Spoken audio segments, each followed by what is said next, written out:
Okay, so here we go. We're at the end, and this little module here, this lesson is just a review, kind of bringing it all together for you.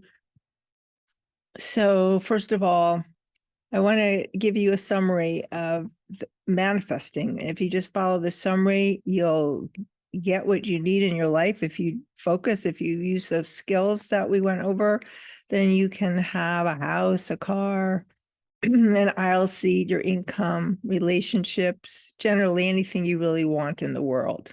Okay. Somebody asked the question of how do I know what I want is of my ego or of my soul?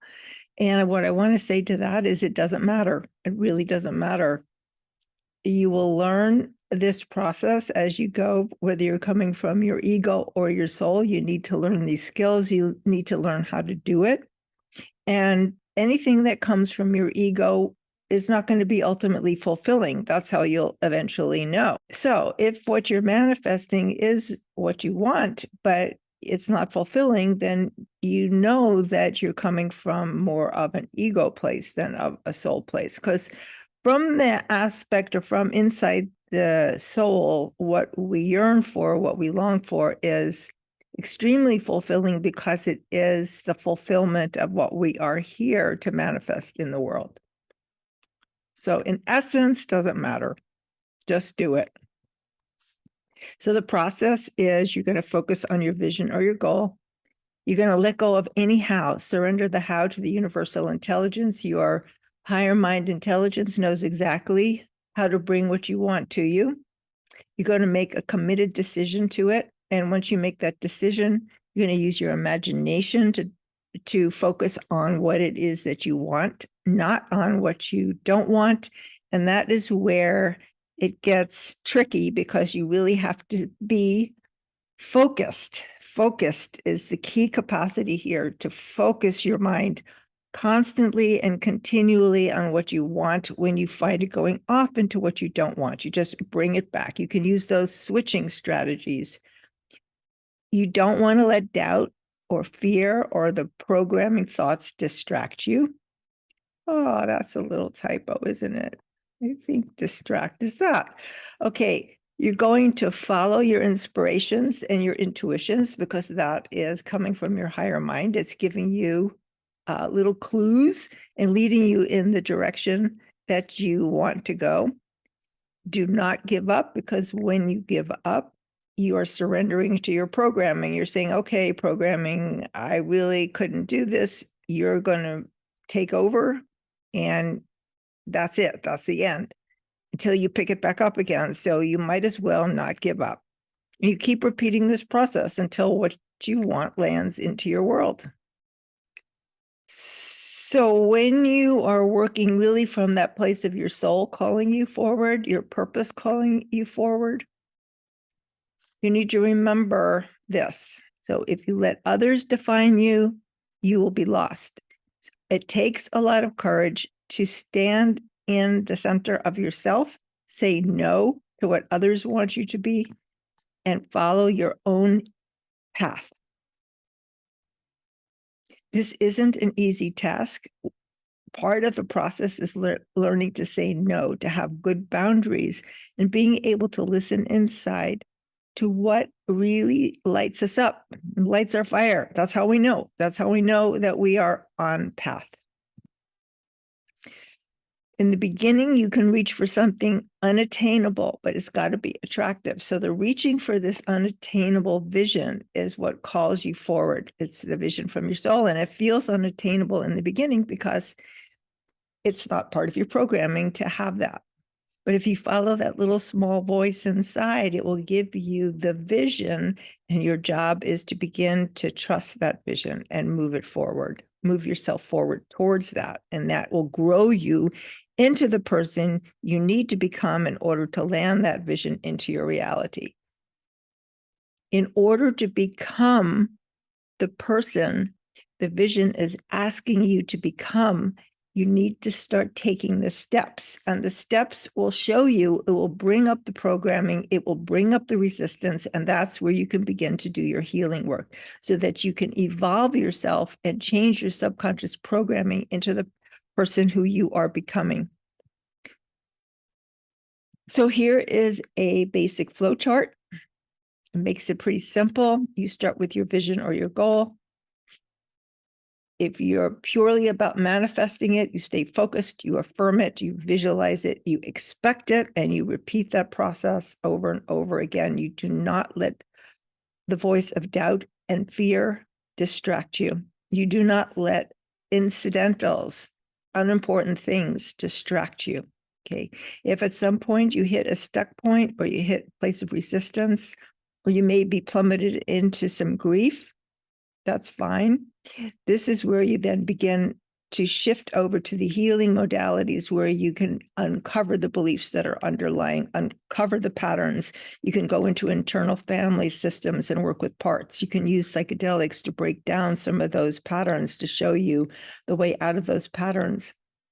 You can make use of forgiveness and, of course, gratitude, and begin to reframe who you are in the world, change your reality away from who you've been programmed to be.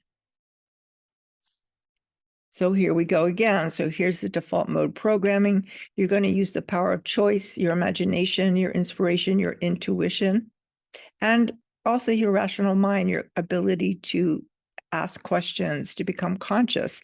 You're going to use that in support of this, of the manifestation and the healing process.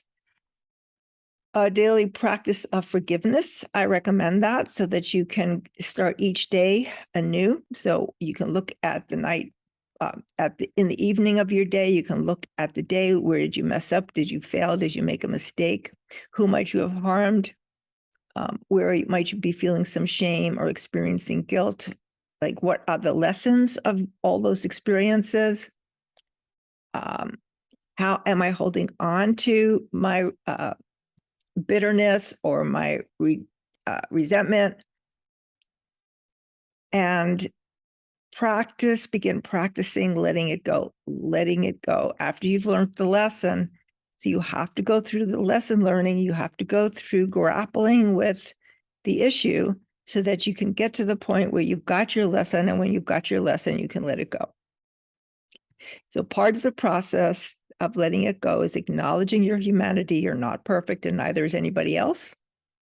And then just move straight on into the laws of thinking, the laws of cause and effect, and begin to switch your mind forward towards what you want. So remember, you're walking towards a vision, a very specific goal. You have an image of it. Here it is. And you're going to keep repeating it. Sometimes the image is going to change. The vision is going to shift. It's going to come up in a different way from below.